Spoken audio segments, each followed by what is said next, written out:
जय श्री राधे। श्री हरिवंश राधा वल्लभ लाल की जय। त्रिवंश महाप्रभु की जय। परम पूज्य गुरुदेव महाराज की जय। सभी एकादशियाँ अपने आप में बहुत बड़ी हैं और हर एकादशी का इतना महात्म्य है जिसका वर्णन ही नहीं हो सकता। तो आज हम श्रवण करेंगे कामिका एकादशी की महात्म्य को, उसकी कथा को और किस तरीके से व्रत रखा जाता है।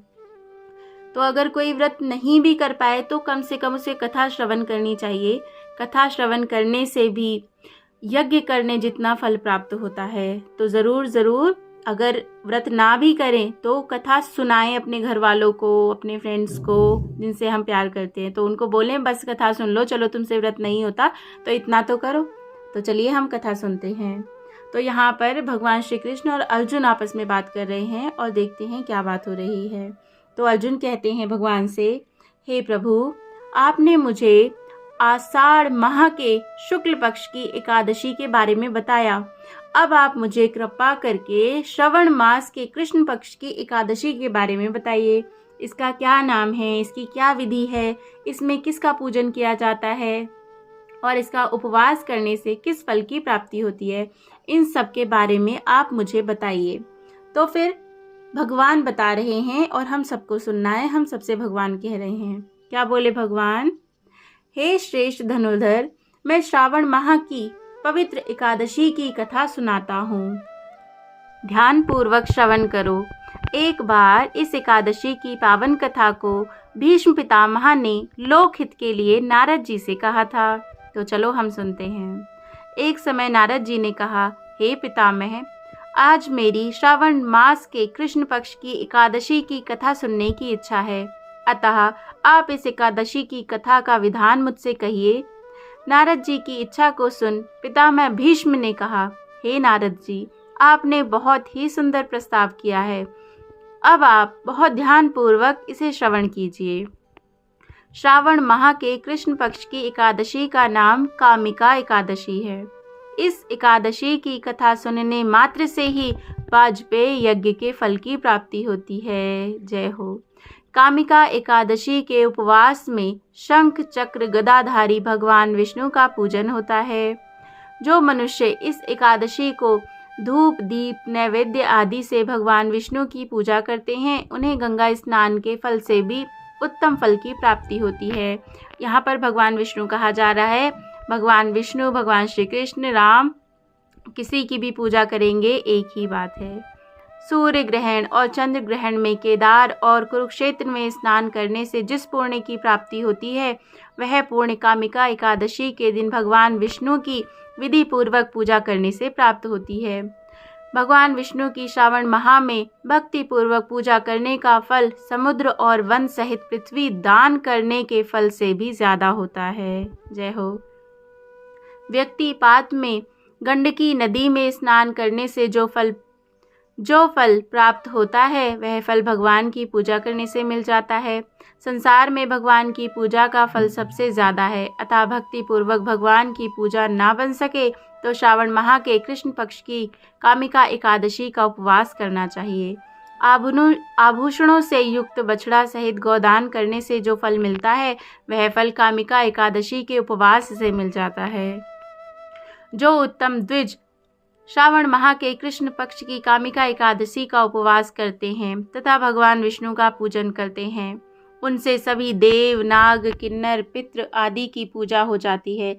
इसीलिए पाप से डरने वाले व्यक्तियों को विधि विधान सहित इस उपवास को करना चाहिए। संसार सागर तथा पापों में फंसे हुए मनुष्यों को इनसे मुक्ति के लिए कामिका एकादशी का व्रत करना चाहिए। कामिका एकादशी के उपवास से भी पाप नष्ट हो जाते हैं। संसार में इससे अधिक पापों को नष्ट करने वाला और कोई उपाय नहीं है। हे नारद जी, स्वयं भगवान ने अपने मुख से कहा कि मनुष्यों को आध्यात्म विद्या से जो फल प्राप्त होता है, उससे अधिक फल कामिका एकादशी का व्रत करने से मिल जाता है। इस उपवास के करने से मनुष्य को ना यमराज के दर्शन होते हैं और ना ही नरक के कष्ट भोगने पड़ते हैं। वह स्वर्ग का अधिकारी बन जाता है। जो मनुष्य इस दिन तुलसी दल से भक्ति पूर्वक भगवान विष्णु का पूजन करते हैं, वे संसार सागर में रहते हुए भी इस प्रकार अलग रहते हैं जिस प्रकार कमल पुष्प जल में रहता हुआ भी जल से अलग रहता है। तुलसी दल से भगवान श्री हरि का पूजन करने का फल 1 बार स्वर्ण और 4 बार चांदी के दान के फल के बराबर है। भगवान विष्णु रत्न मोती मणि आभूषण की उपेक्षा तुलसी दल से अधिक प्रसन्न होते हैं। जो मनुष्य प्रभु का तुलसी दल से पूजन करते हैं उनके सभी पाप नष्ट हो जाते हैं। हे नारद जी, मैं भगवान की अति प्रिय श्री तुलसी जी को प्रणाम करता हूँ। तुलसी जी के दर्शन मात्र से मनुष्य के सभी पाप नष्ट हो जाते हैं और शरीर के स्पर्श मात्र से मनुष्य पवित्र हो जाता है। तुलसी जी को जल से स्नान कराने से मनुष्य भी सभी यम यातनाएं नष्ट हो जाती हैं। जो मनुष्य तुलसी दल को भक्ति पूर्वक भगवान के श्री चरण कमलों में अर्पित करता है उसे मुक्ति मिलती है। जय जय श्री राधे। भगवान के सामने जो मनुष्य घी या तिल के तेल का दीपक जलाते हैं उनको सूर्य लोक में भी सहस्त्र दीपकों का प्रकाश मिलता है। आइए अब इसकी कथा सुनते हैं। एक गांव में एक वीर क्षत्रिय रहता था। एक दिन किसी कारणवश उसकी ब्राह्मण से हाथापाई हो गई और ब्राह्मण की मृत्यु हो गई। अब अपने हाथों से मारे गए ब्राह्मण की क्रिया उस क्षत्रिय ने करनी चाहिए, परंतु पंडितों ने उसे क्रिया में शामिल होने से मना कर दिया। ब्राह्मणों ने बताया कि तुम पर ब्रह्म हत्या का दोष है, पहले प्रायश्चित कर इस पाप से मुक्त हो, तब तुम्हारे घर भोजन करेंगे। इस पर क्षत्रिय ने पूछा कि इस पाप से मुक्त होने का क्या उपाय है। तब ब्राह्मणों ने बताया कि श्रावण माह के कृष्ण पक्ष की एकादशी को भक्ति भाव से भगवान श्रीधर का व्रत एवं भगवान का पूजन कर ब्राह्मणों को भोजन करा के उनका आशीर्वाद प्राप्त करने से इससे मुक्ति मिलेगी। पंडितों के बताए हुए तरीके पर व्रत कराने वाली रात में भगवान श्रीधर ने क्षत्रिय को दर्शन देकर कहा, तुम्हें ब्रह्म हत्या के पाप से मुक्ति मिल गई है। इस व्रत के करने से ब्रह्म हत्या आदि के सभी पाप नष्ट हो जाते हैं और इहलोक में सुख भोग कर प्राणी अंत में विष्णु लोक को जाते हैं।